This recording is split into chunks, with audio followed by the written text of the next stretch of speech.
আমার উপর ভরসা করলে দেশের কোথাও হামলা হবে না, বললেন ডক্টর মোহাম্মদ ইউনূস। আমার উপর ভরসা রাখেন, দেশের কোথাও কারোর উপর হামলা হবে না বলে জানিয়েছেন নোবেল বিজয়ী অধ্যাপক ডক্টর মোহাম্মদ ইউনূস।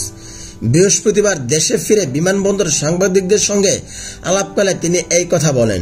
এই সময় শুরুতেই কোটা সংস্কার আন্দোলনে পুলিশের গুলিতে শহীদ হওয়া রংপুর বেগম রোকেয়া বিশ্ববিদ্যালয়ের ছাত্র আবু সাঈদকে স্মরণ করেন ডক্টর মোহাম্মদ ইউনূস। তিনি বলেন, নতুন এই বাংলাদেশ যাতে দ্রুত গতিতে সামনের দিকে এগিয়ে যেতে পারে সেদিকে আমাদের কাজ করতে হবে। নোবেল বিজয়ী বলেন, এই স্বাধীনতাটা আমাদের রক্ষা করতে হবে, শুধু রক্ষা না, এর সুফল প্রতিটি ঘরে ঘরে পৌঁছে দিতে হবে। তা না হলে এই স্বাধীনতার কোনো দাম নেই।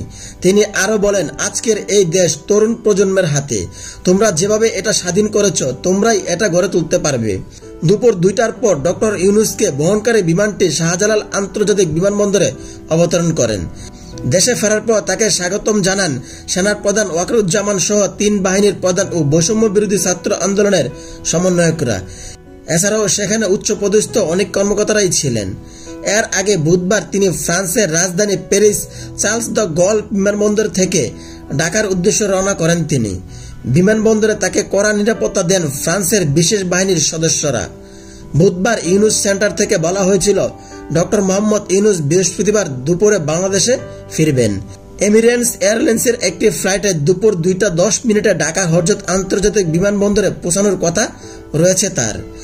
অলিম্পিক কমিটির আমন্ত্রণে বিশেষ অতিথি হিসেবে প্যারিসে গিয়েছিলেন ডক্টর মোহাম্মদ ইউনূস। সেখানে তিনি চিকিৎসা নিয়েছেন, তার একটি ছোট অস্ত্রোপচার হয়েছেন। জানা গেছে, ডক্টর মোহাম্মদ ইউনূস সরকার প্রধান হিসেবে আজ রাত 8টায় বঙ্গভবনে শপথ নেবেন। গতকাল বুধবার দেশবাসীর উদ্দেশ্যে গণমাধ্যমে পাঠানো এক বার্তায় অধ্যাপক ডক্টর মোহাম্মদ ইউনূস বলেছেন, আমাদের কোনো প্রকার ভুলের কারণে এই বিজয় যেন হাতছাড়া না হয়। এই সময় তিনি সবাইকে বর্তমান পরিস্থিতি শান্ত থাকতে এবং সব ধরনের সহিংসতা এবং স্থাবর ও অস্থাবর সম্পদ বিনষ্ট করা থেকে বিরত থাকতে আহ্বান জানিয়েছেন। জানা গেছে, অন্তর্বর্তীকালীন সরকারের শপথ অনুষ্ঠানে রাজনৈতিক দলগুলো প্রতিনিধি, সুশীল সমাজের প্রতিনিধি, বিভিন্ন দেশের রাষ্ট্রদূত, বিভিন্ন দাতা সংস্থার বিভিন্ন প্রতিনিধি পর্যায়ের মোট 400 অতিথি উপস্থিত থাকবেন।